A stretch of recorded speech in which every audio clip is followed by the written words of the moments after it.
Thank you, everybody, for coming along this afternoon. I hope there aren't too many sore heads after the party last night.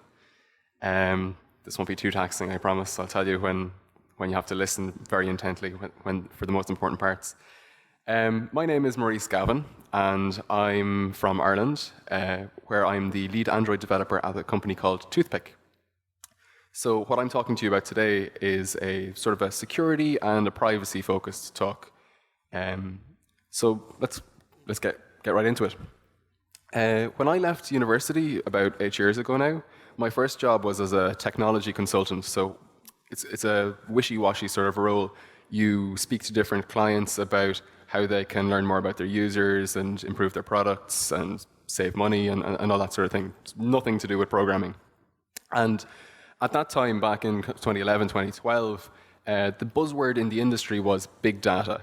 Every client I worked with wanted to gather lots of information about what their users were doing, who they were, how they behaved, how they could sell to them better, and so on. But one thing that wasn't really at the forefront of their mind at the time was how are they going to secure and store all of that data? So you can see here, this is the trend from 2010 to today of people's interest in big data. While businesses were also interested in it, attackers were similarly interested. This feast of data is now available on servers all around the world, somewhat unsecured in places, and it's very valuable if they were to get that data and sell it. So I wanted to give you just kind of a history, like a run through some of the bigger data breaches of the last couple of years.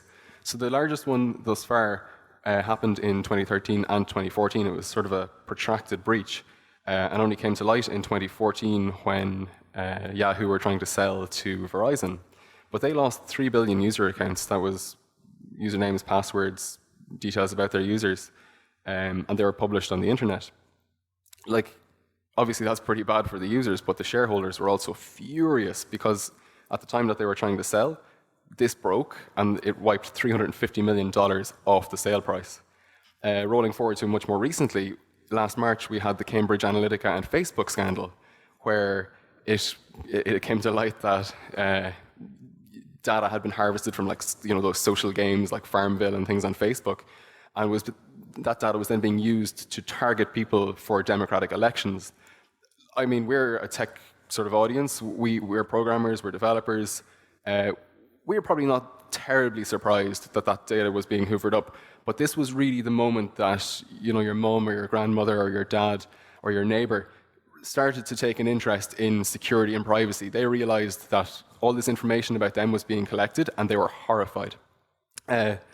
Soon after that, very hot on the heels, in May of 2018, the European Union released their GDPR law. It came into force, and essentially what it does is it makes it puts penalties in place for companies that don't look after people's data in an ethical manner. So, briefly speaking, if I were to give you my email address for a newsletter, if you were then to go use that email address to target me somewhere else, or you were to sell it on, that would be in breach of GDPR. The whole idea is that if you give consent for your data to be used, that it should only be used in that domain. So interestingly, so back in Ireland, where I'm from, we had a referendum towards the end of last year on whether or not abortion should be legalized. And off the back of GDPR and the Facebook scandal and the Brexit and Trump being elected in America, our government actually put in place a ban on online advertising because they were so afraid of how people's data was being used. So it's really on the top of everyone's head. Everyone's talking about it. It's really, really topical. And less than 2 weeks ago, WhatsApp had to disclose that they had a vulnerability in their platform on Android and on iOS as well. It affected all of their users, all 1.5 billion of them, and it was very easy to exploit. All it took was just pick up a phone and make a call. The scary thing about this is that the tool that was used to launch this attack is available for anyone really to buy. It was developed by NSO, they're an Israeli company, and they usually sell it to states, and they can use it to monitor their own their own citizens, but they're also selling it to private interests. Their attackers. One of you could be in the audience here. You might have a license. This guy over here has a license to the software. So it's imperative that we as developers are aware that these attacks are happening, what the data is being used for, and to protect our users from these vulnerabilities. So we're going to talk about 3 different areas. The first one will be the type of data that we're collecting. Not all data is created equally, so we'll look at how you can categorize it and the sensitivity of different types of data. Once you've identified your data, we'll look at how you can identify the risks in your own software, how you can take your mobile application today that you think is perfectly secure and find all the leaky holes in it. And then we'll focus on Android for the very last part of the talk, where we'll look at some practical tools and APIs and services that we can implement to make our apps more secure. So as I said, not all data is created equally. For example, I don't mind anyone here knowing what my favorite color is. It's blue, by the way. Anyone else here? Show of hands. Blue, is that anyone else's favorite color? Yeah, we've got like a dozen people. Pardon?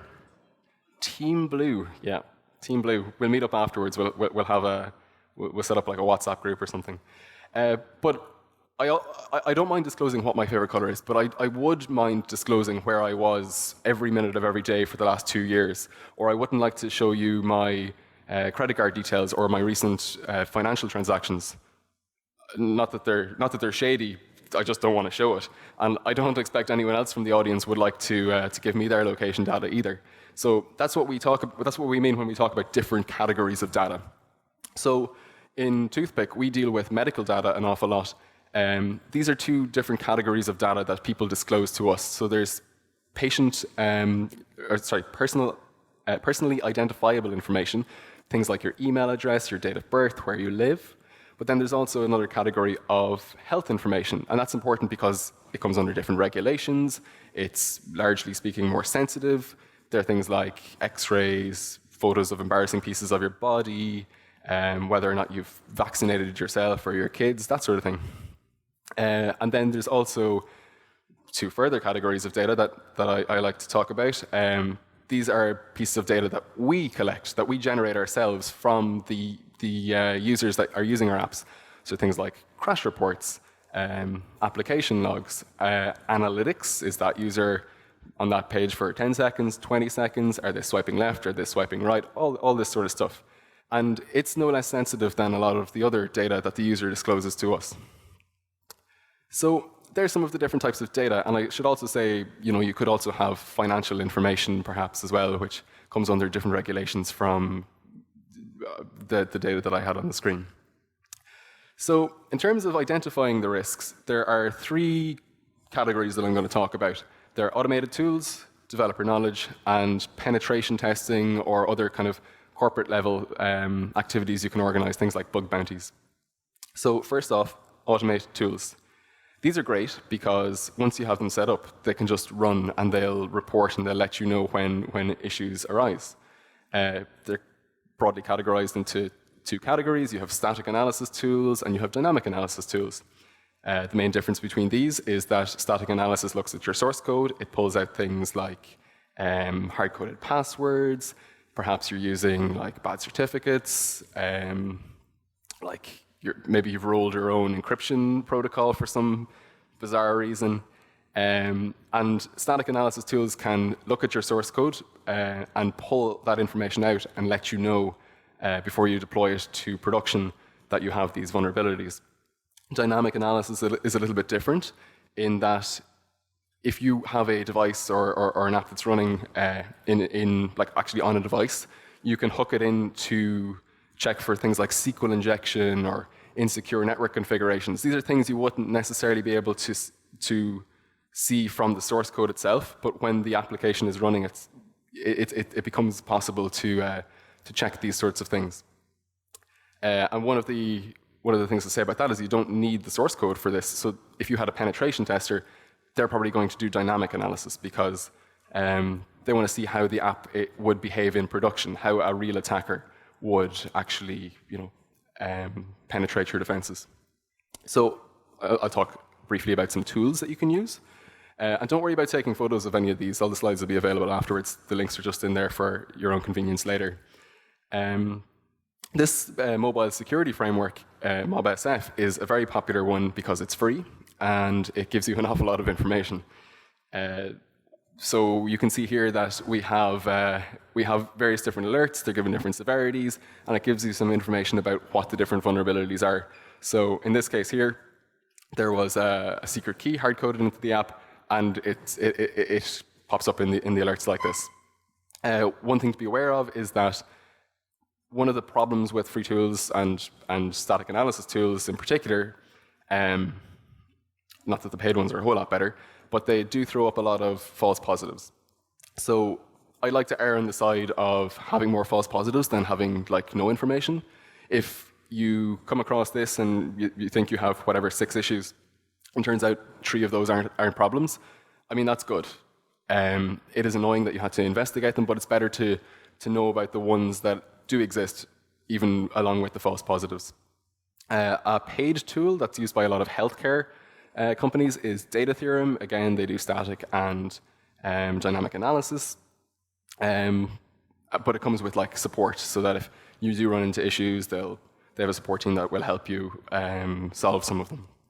But again, there are many tools. They're just 2 examples. One I really like is Dependency Check. So what it does is it plugs into the National Vulnerability Database, the NIST NVD database, and it will compare the libraries that you're using in your app against known common vulnerabilities and exposures, so CVEs. For example, the WhatsApp issue we saw earlier has a CVE. So essentially all it does is it just checks a database and lets you know if you have any of these known issues that are in your app. And usually known issues have known fixes. You can act on it, you can update the library, you can remove the library, and so on.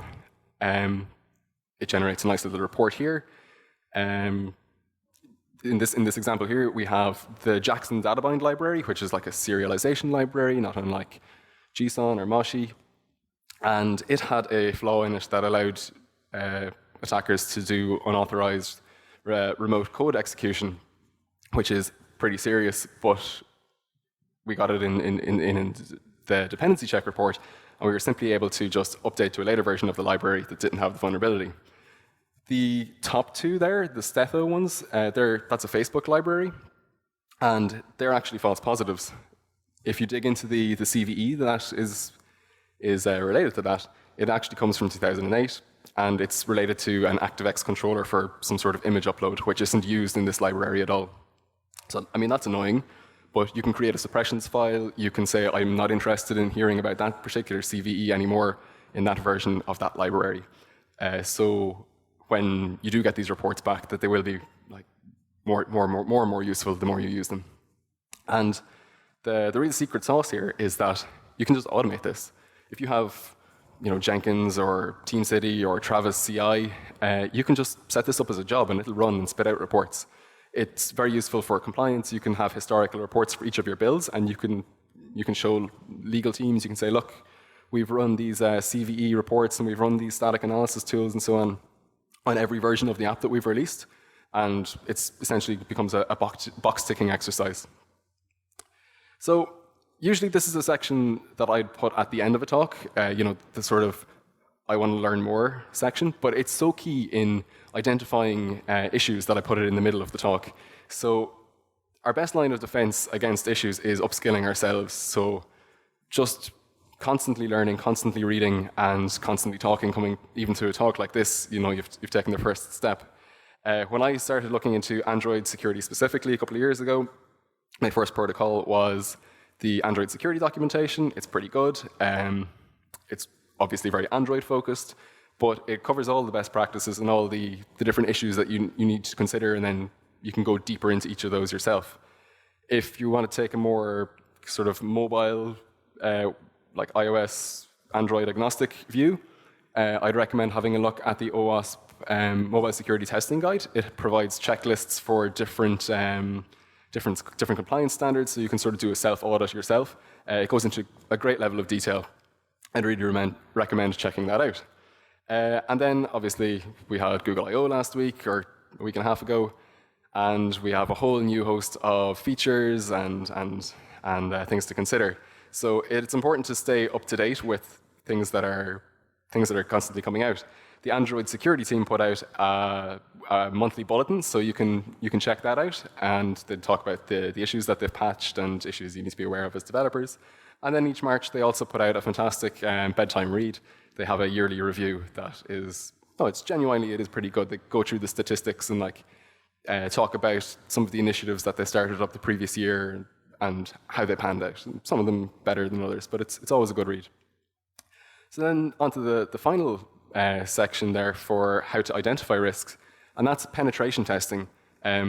Personally, I've always found this very helpful because we've had the apps out in the wild, and we're not at the scale that we have a bug bounty program.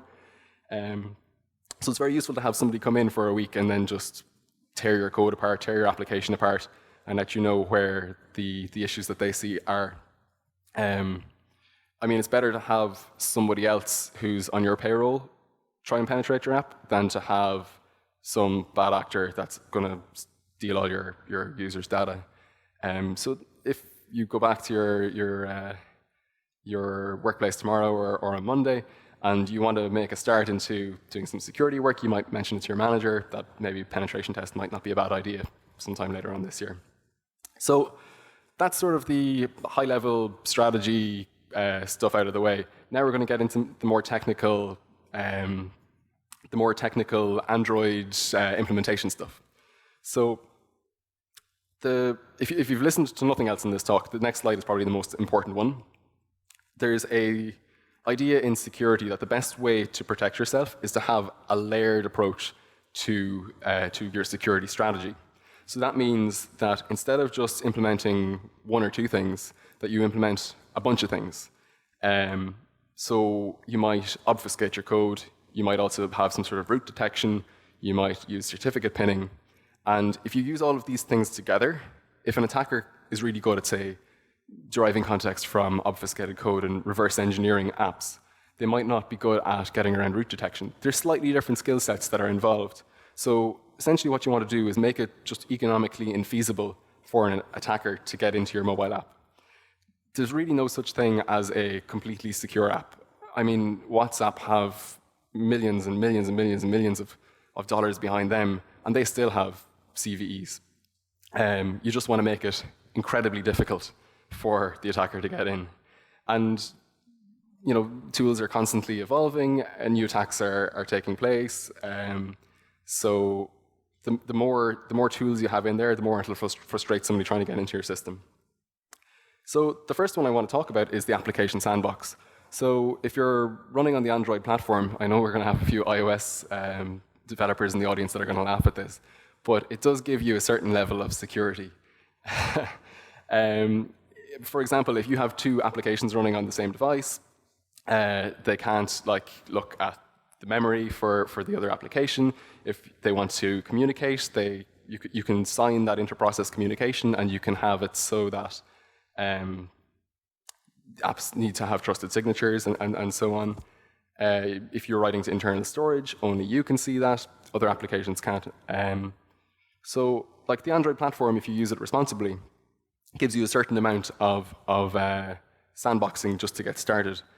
One thing to be aware of is that if you want to write something to external storage, that if say you have a file system app on your phone or another app on your phone that has the read external storage permission, they'll be able to see that information. So if you really must write things to external storage, it's recommended that you encrypt it first. You could even just pop out the SD card and throw it into the wind, and somebody has that data. So code obfuscation is another very low bar, very easy to implement form of security. So for anyone that doesn't know, code obfuscation is essentially where you take your human readable method names and you turn them into just nonsense, or C code maybe you might call this, or C methods. This makes it harder for an attacker who's reverse engineering your code to derive context from the the intent of the code. So say you want to get in and find the encryption method. If all the methods are just called B, A, and C, you can't just search for encryption. And that makes it a little bit harder for maybe a novice attacker to get into your app. I'm sure everybody, again, is aware of ProGuard and R8. These aren't necessarily obfuscators. They're first and foremost shrinkers. The intent of these tools is to make your code smaller, so it's smaller on the device. But they also have the side effect of, what ProGuard does for sure, it has the side effect of just obfuscating the code and making the method names and even methods that are called from reflection harder to read. R8 is not quite as optimized as of yet, but I don't know, maybe it'll get there.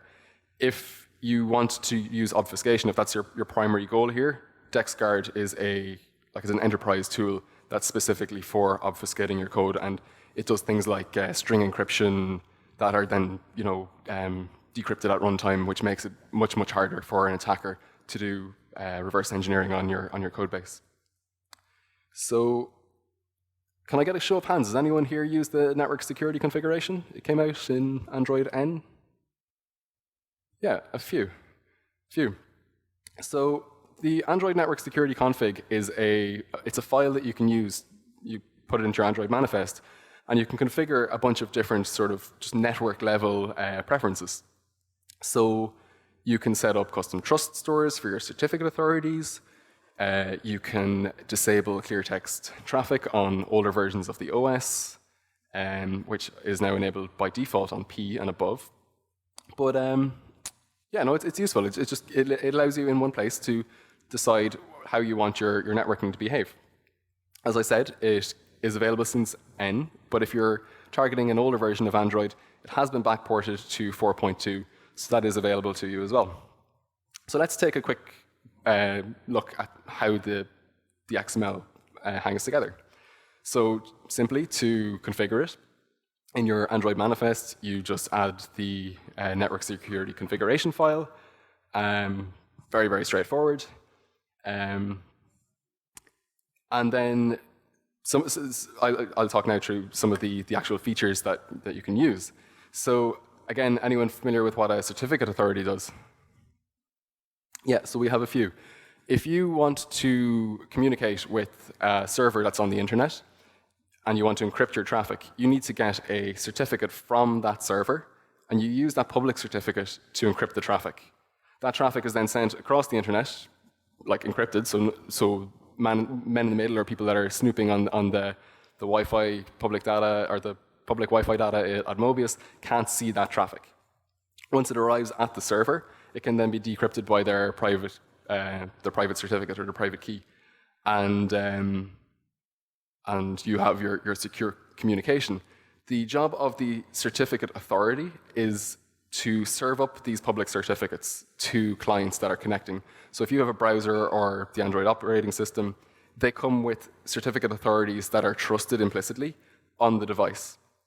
That means that if we need to make a request to a server, we can ask the certificate authority, please give us a known trusted certificate, and they'll return that back to us. Now, the issue with that is that if you have a certificate authority that's compromised, which does happen from time to time, all of a sudden they can serve up certificates that are not genuine, and men in the middle or man-in-the-middle attacks can snoop on that traffic and then decrypt the information that's being sent back and forth. So it's a really serious thing when a certificate authority is compromised. There are ways that you can get around that in your mobile applications if you're sensitive to issues like that. So this is a very basic network security configuration. It is very lax. This is how things were done pre-Android N. So by default here, we're allowing the user or the system certificates to be used. So if you have an enterprise device that your work maybe gave you, they might have installed their corporate certificates onto it. And that would fall under the user certificates. Or if you go to a website and they ask you, please install our certificate now, that again will be a user certificate.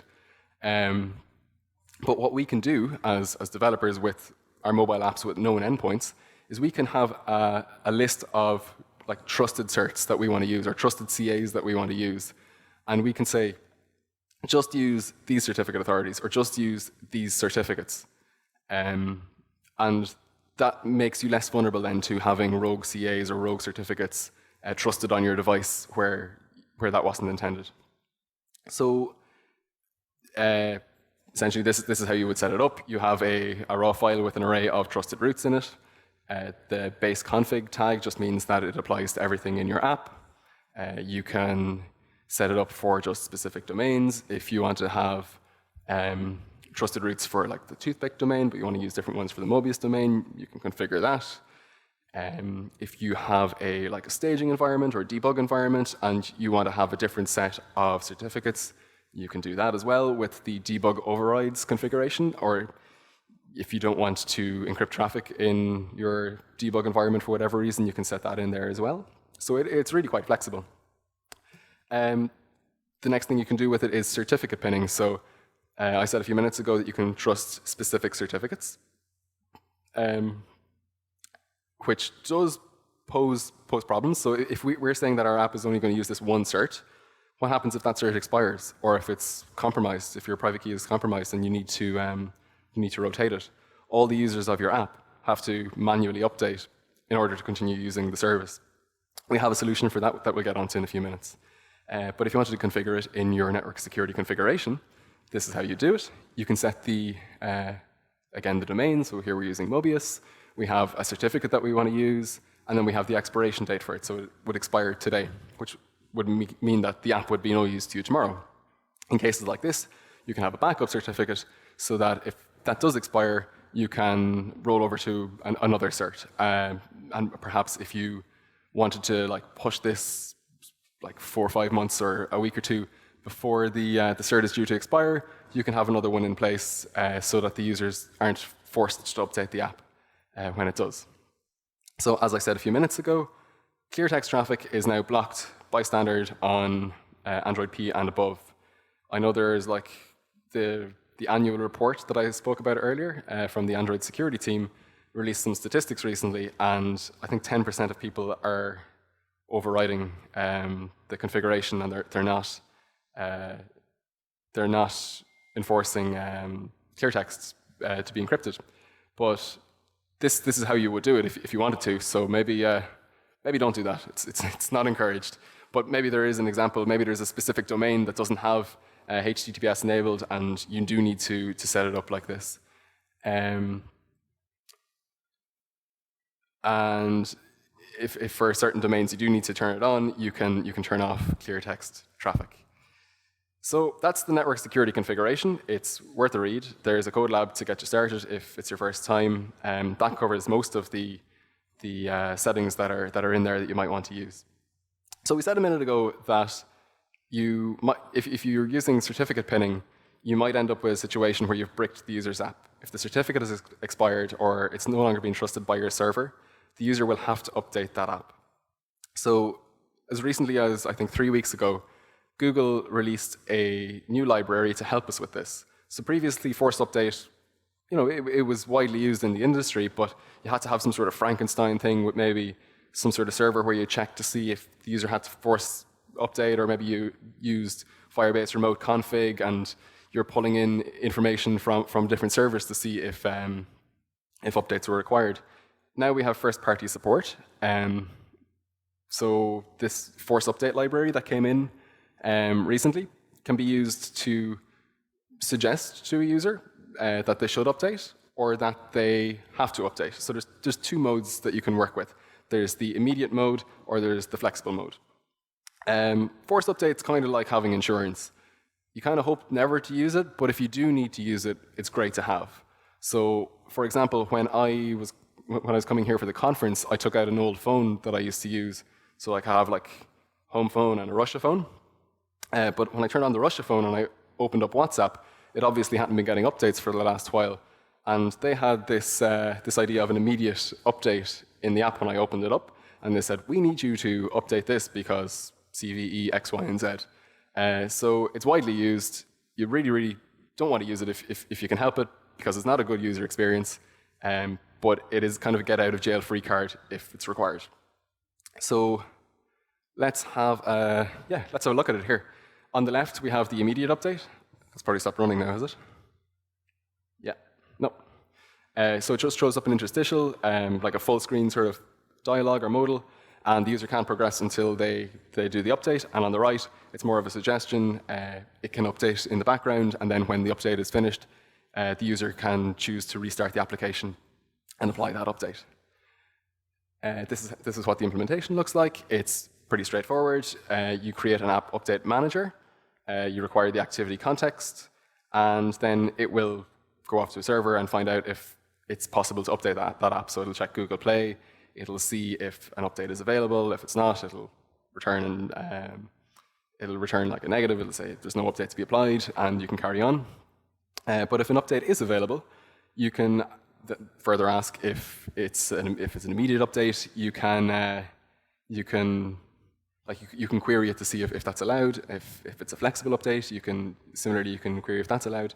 And provided the update is available and you're allowed to do the type of update you want to do, you can then start an intent that will throw up that dialogue to inform the user that the update is available and request it. So it's pretty straightforward. There's the link to it. You can check it out in the slides later on. So that brings us on to root detection. Has anyone here used the SafetyNet set of APIs? Yeah, these folks here in the front. They look almost as excited as I feel right now. So these set of APIs they're like very, very security-focused APIs, and they allow us as developers to find out more about the user's phone or the user themselves through these APIs. So there's 4 main ones. There's the attestation API, which we're going to talk about today. It allows you to do things like root detection and checking to see if the bootloader is unlocked. Excuse me. There's safe browsing, which allows us to check the service for malicious URLs. So we can check URLs to make sure that they're safe. And it's sort of like crowdsourced data. You know, we don't need to know it ourselves, but this service can tell us. There's the reCAPTCHA, which I'm sure you've used to identify post boxes and traffic lights and cars and storefronts to make sure that the user is not a bot or that it's not automated traffic.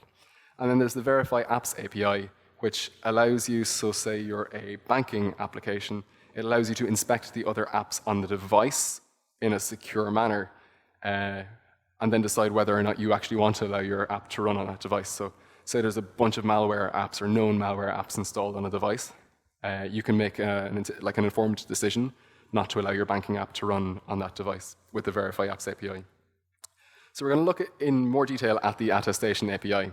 As I said a moment ago, it allows for checking to see if a device is rooted or if it matches the compatibility test suite for Android. So the compatibility test suite for Android is essentially just a bunch of tests that can be run against an implementation of Android to make sure that it meets all the various different, all the APIs are implemented correctly and in a secure manner. I used to have people joke with me that Android phones could run on any sort of hardware. You could probably even run them on a potato if you so wished. But I mean, it doesn't really matter. Provided it passes the compatibility test suite, you could have a potato that runs Android, and it still is a legitimate Android device. So let's have a look at why you might want to use this API. So I'm going to use just the toothpick backend for demonstration purposes. We use the attestation API on various different endpoints that are particularly sensitive. So things like login, sign up, any sort of authorization, and in this example here, we're going to use it for payment.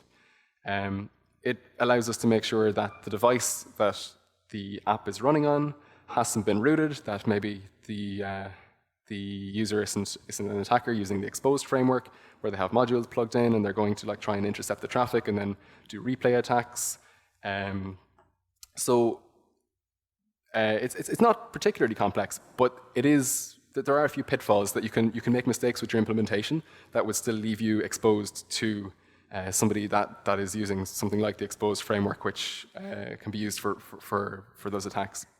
So the first step, as an Android app that wants to make a payment, I can send a request to my own backend and say, hello, I would like to buy this product for whatever amount. So that information gets sent to our backend. And usually, without SafetyNet, it would then respond and say, well, we acknowledge that payment and you get back a 200. But in this occasion, what it does is it creates like a nonce. It's a single-use token, and it stores that metadata that we've passed up, the payment ID and the amount, in a table with that nonce as a key. So the nonce is then sent back to the Android platform, or to the Android app. We swap out the Toothpick API for the Google SafetyNet API, and we'll call the library that we use for it, and we'll pass up that nonce and an API key that we have for the library, and it will fetch from the device the nonce and also some device data. So this is data that we don't know anything about. This is sort of the gold mine for any sort of attacker. If they knew what was being pulled, they could replicate that and they could make an emulator look like a real device. So that information then goes to the SafetyNet API, and it's compressed into they'll analyze it and they'll decide whether or not this device is like an emulator or if it's rooted, and they'll create a JSON Web Token. What they'll then do is they'll sign that JSON Web Token with their own certificate so that they can prove that it's come from them, and it gets sent back to the Android app. So this is the point at which a lot of implementations are incomplete. This is the main stumbling block for people. They say, well, now I have this signed token from the service, and it says that the app is secure or otherwise. So I can just unpack that now, and so I can unpack that now, check that the device is secure, and I can make the request, right? Not really. If the client is compromised, they could just flip that Boolean that says that it is a CTS profile match or that it's not rooted. They can just flip that to say, oh no, the device is fine. So the last step here is that it's imperative that the JWT be sent back to our backend API. So we have a reasonable assumption that our own backend isn't compromised, even if our client is, and then it can unpack the JWT and check to see that it's signed by Google's certificate chain, and then verify that the attributes inside are what we would accept or expect. So here we have our nonce, which it can check against the table and make sure that it's the same as the original nonce. It can check, has the timestamp and a bunch of other things. So the CTS profile match is there, and then basic integrity is also there. These are kind of two different levels of security. So the CTS profile match means that it can't be you can't have your device's bootloader unlocked. You can't be using a custom ROM, so this is problematic for anyone that uses custom ROMs. I'm sure some of you probably do, and you've found that banking apps don't work on them. This is why. But then basic integrity is a little bit more lax. You might have some use cases for this. But again, this is all just information that we have in our toolkit. If we know this, we can make informed decisions. We require a CTS profile match for our app because it's just less hassle. We don't need the risk of leaking people's health information. So that's that. The backend can verify that it's a match, and it can check the payload, check the nonce, and say, great, return 200, we've processed your payment. So that's the SafetyNet API. The key thing there to remember is you do need to use your own backend to verify the nonce once it comes back. But it's a very handy thing. You can go from having no root detection or no idea about what device is running your app to having a very secure, very frustrating for an attacker API that is quite hard to get around. So our penetration testers pointed out that this was one of the most frustrating things that wasted most of their time in the penetration test, which obviously is a good thing. So if you want to get started, there are the examples and the source code for the SafetyNet API. So we're nearly at the end. The last few things I want to talk about are less technical, I guess. One of the things that you might inadvertently do, you might have fantastic security, you might have all the SafetyNet APIs on device, implemented on the device or in the app. You might be using obfuscation, you could be using force update, and all these other great things. But we have to be aware that most of our apps aren't just the code that we have in them anymore. We have these libraries, we have our segments, we have our Google Analytics or Facebook Analytics, and we have all these services that we're constantly sending analytics data to and maybe crash reports to. So there are two things to be careful of. The first one is logging. If you have Rollbar or if you have Crashlytics in your app, and you're logging things to them that you shouldn't be, things like any sort of sensitive information about like patients or credit card details. I mean, once it gets to those parties, you know, it's then their job to protect it. If you don't send that data in the first place, you just don't have that risk. So if you need, for example, to send that data, there are companies that will sign like BAAs, there are agreements that if they do leak the data that they'll disclose it to you. There are ways around it, but if you can get away with it, it's better off just not to send that data in the first place. Another thing to be aware of is if you're logging things in production to the device itself, any other mobile application that has the read logs permission can read that data off and do whatever it wants with it as well. There's a very sad case a couple of years ago where the dating app Grindr disclosed a lot of the information it had about people's health status, like whether or not they were HIV positive, to some of the analytics services that they had plugged in. This really gave people quite a shock, because if this sort of information is disclosed, it's really quite private, it's quite personal, and if insurance companies were to be made aware of it, it could cause a spike in their premium. They might not be able to afford it anymore. So there are really real-world consequences for this data being leaked or being disclosed. So just sanitize your logs. Make sure you know that if you have a place that you could be putting up auth tokens or any sort of sensitive information, that you first just you can sanitize them, that you can maybe strip out some of that information. The best way to get started with this is to just open up like a spreadsheet and just log the places that you have data going to third-party services. Not even joking. Like, if you're aware of them, it's better to be aware of them and then to say, "Oh no, that's fine," rather than just not to be aware, to be oblivious. And I guess the golden rule about this is you can't leak data that you don't have. If you don't need to collect it, don't collect it. Simple enough. It's a responsible thing to do. A lot of the time, we don't need a lot of the data, or we can anonymize the data. If you can do that, you're better to do it. So at the very end now, Google I/O was 2 weeks ago. There's a lot of new toys to play with in Q. If you are a user, maybe you're not that excited about it. If you're a developer that's interested in security or accessibility, it was a great release.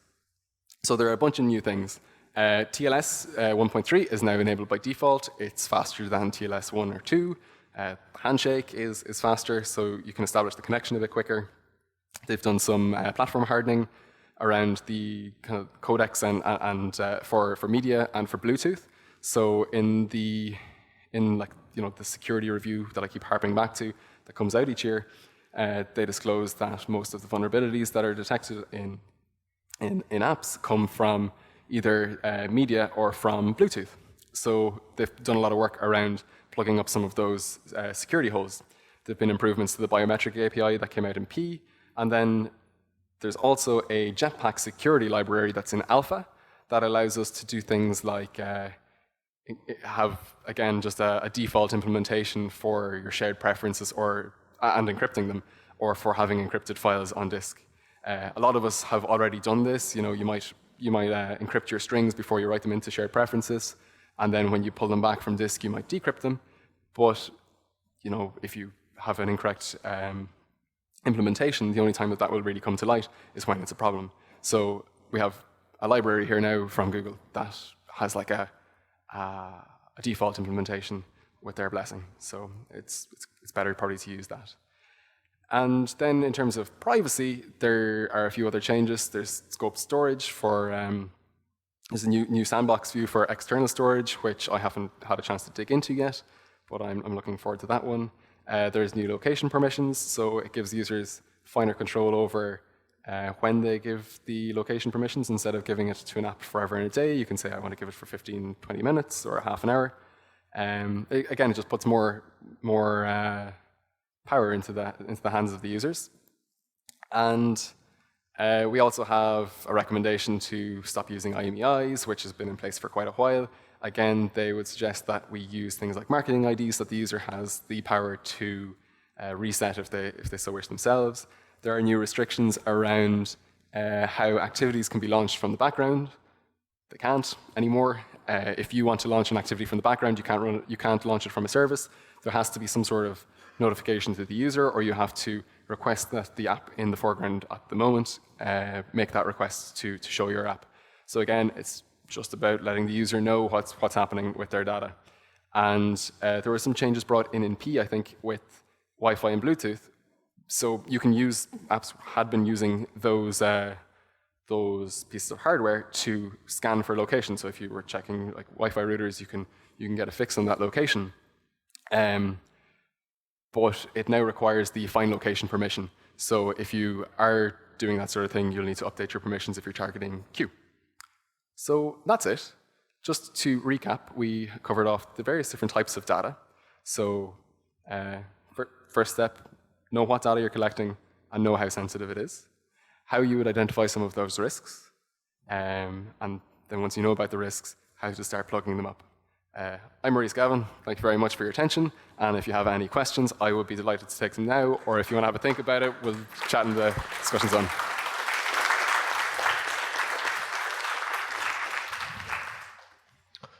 All right, guys, raise your hands up. Thank you, Maurice, for the information you delivered to us in such an easy-to-understand manner. I'd like to ask you about certificate pinning.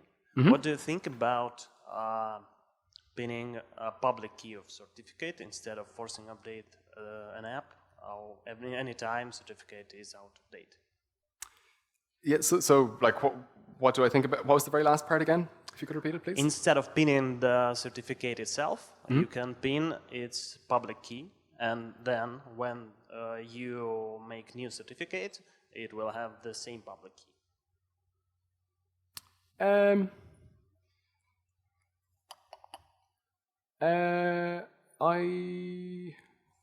me think. You can encrypt it with private key to have the same hash code. So I'm not sure I really understand the question. So all certificates you would pin are public keys. The private key is generally owned by the server itself or by whoever you're communicating with. Anytime server sends you new certificate, you can get the same hash code. Mm-hmm. So you can just pin the hash. Yeah, so that is what you do with the network security configuration. You pin the hash of the certificate, and if it does expire or if it does need to be rotated, you can have a backup one there. And moreover, you can have an algorithm to make the same hash for all of your certificates and the next ones. You could do that. That would be pretty impressive. Thank you. But you certainly could. I know that's possible now with like SHA-1, that it maybe costs, I think, the last number I heard was like $100,000 of like compute time to just take any sort of like piece of data and to generate a specific SHA-1 cert. But I think with SHA-256, it will probably be too expensive to manage. But I'd be delighted to learn more about that if you have any more information about it later on. It costs some, but maybe it's worth it. Okay, wow. I did not know that. Thank you. Thank you.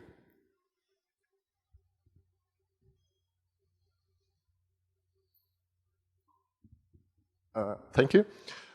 Actually, I've never been in the situations when you have some vulnerabilities and you never know about them, and suddenly they're exposed. What should you do in this situation? So if your certificates expire and you don't have a force update in there, and you don't have a way to force the user to update it, I mean, you're gonna have a bad time. That's why I say the force update feature is kind of like an insurance policy. It's a good one to have there. You hope you never have to use it, but if you do have to use it, it gives you like a way to get out of trouble. It has been a problem historically that if certificates do expire and there's no way to force the user to update, the app is just essentially useless. Does that answer your question? Not really. I mean that maybe some situation when users' data suddenly leaks, and actually I don't know what should I do in these situations. Like I'm a developer. Oh, sorry. Yeah. Your question was if Yeah. data is leaked, what happens? Yeah. Oh, yeah. Well, I guess with Yahoo, in the example earlier, they didn't disclose it until they had to. The responsible thing is to disclose that information or to the user that it has been leaked. That's the right thing to do. A lot of people don't do it because obviously it's very damaging for the brand. But like with GDPR, you kind of have to now because the penalties are so high that if it's not disclosed, it could wipe out your business or wipe out the profits. In terms of what do you actually do, I don't know. I guess that's probably a more kind of a legal customer relations sort of question.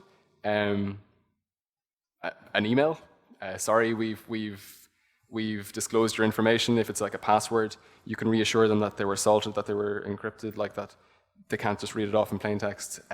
You might recommend to them that they can reset their password, put that link in the email. I guess it depends on the situation, depends on the data that was leaked. But the best thing to always do is to disclose it in a timely and responsible manner to the user. I mean, that's what I would hope that somebody would do for my data if it was lost in a breach. Thanks for the question. Thanks for the talk. I have a question. What are your recommendations for implementing security for app that runs on device without Google Play services? For example, SafetyNet not works in this situation. Maybe there is some alternative for that. Sure. So yeah, that's a really good point. SafetyNet doesn't work in a lot of regions. If the app doesn't have Google Play services installed, you can't use SafetyNet. If you're in China, you can't use any of the Play services. If you're a Huawei device, as of very recently, you can't use any of the Play services. I don't know, to be honest. I have only really worked with, most of our clients are in the United States, so I've really only worked with the tools that are there from Play services. But I guess the real value of those tools is that they're not there for apps that are downloaded from other stores. You get a lot of that protection by buying into the kind of the Google infrastructure and the Google tools. You can still do the other things. You can do your obfuscation. You can do your all your other layers of security, but you don't necessarily have those APIs. Did that answer the question, or did I miss the point again? Yeah, thanks. Okay, cool. If you have any follow-up, we'll just have a chat after. Okay. Thanks.